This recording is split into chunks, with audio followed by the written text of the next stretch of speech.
محبت کی دشمن کون ہے؟ نمبر 1، محبت کی دشمن سب سے پہلے ہم خود ہیں، کیونکہ رابطوں اور حرام راستوں کے ذریعے ہی ہم اپنے محبت کو اپنا دشمن خود بنا دیتے ہیں، اس لیے راستے بھی جدا ہوتے ہیں، کیونکہ اللہ پاک ناراض ہے ہم سے۔ نمبر 2، دوسرا محبت کا سب سے بڑا دشمن باپ ہوتا ہے، کیونکہ ابا کو بیٹے کی پسند سے نفرت ہے، بیٹے کی محبت ابا کے لیے زہر ہے۔ ابا کو ہر اس لڑکی سے نفرت ہوتی ہے جو بیٹے کی محبت ہو۔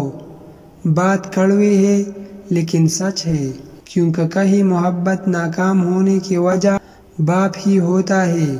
نمبر 3، محبت کے لیے سب سے بڑا طوفان پپو ہے۔ بیٹے یا بیٹا پیدا ہو ہی نہیں کہ یہ میری بہو، میرا داماد ہے۔ کہیں محبت ناکام ہوئی، پپو کی قبضہ کرنے کی سب سے بڑی وجہ ہے۔ پپو اپنے بھائی کو منع کرے تو کہیں محبت ایک ساتھ ہوتی، اس لیے ماں کو کچھ نہ کچھ سوچنا پڑے گا پپو کے لیے۔ ایک وجہ سوسائٹی ہے، کیونکہ سوسائٹی کے ڈر کی وجہ سے کہیں محبت ناکام ہوئی کہ لوگ کیا کہے گی۔ نمبر 5، ایک وجہ ہم خود بھی ہیں، وہ اس لیے کیونکہ ہم محبت کر کے پیچھے ہٹ جاتے ہیں۔ کیونکہ ڈر لگا رہتا ہے، ہمت نہیں ہوتی کہ گھر میں بات کرے۔ محبت کرنے کی ہمت ہوتی ہے لیکن نبھانے کی نہیں، اس لیے کہیں محبت ناکام ہو جاتے ہیں۔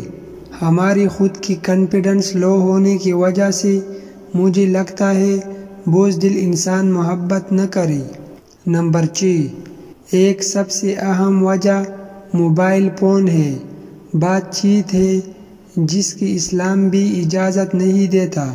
ہماری اس حرکت کی وجہ سے ماں باپ نہیں مانتی، کیونکہ ہم کسی کو پسند کر کے نکاح کی خواہش نہیں کرتے، بلکہ بات چیت کر کے خواہش کرتے ہیں، مزے لے کر۔ اس لیے ماں باپ کو اختلافات ہوتا ہے تو فون خود محبت کا سب سے بڑا دشمن ہے۔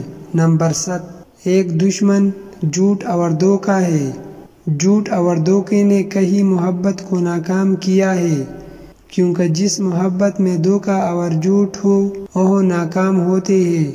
نمبر 8، یاد رکھنا سب سے اہم پوائنٹ ہے، تیسرا شخص۔ یہ وہ انسان ہے جس کی وجہ سے کہیں محبت ناکام ہوئی، کیونکہ تیسرا شخص جب آئے دو محبت کرنے والوں کے بیچ تو اس محبت میں شک جنم لے کر ناکام ہوتے ہیں۔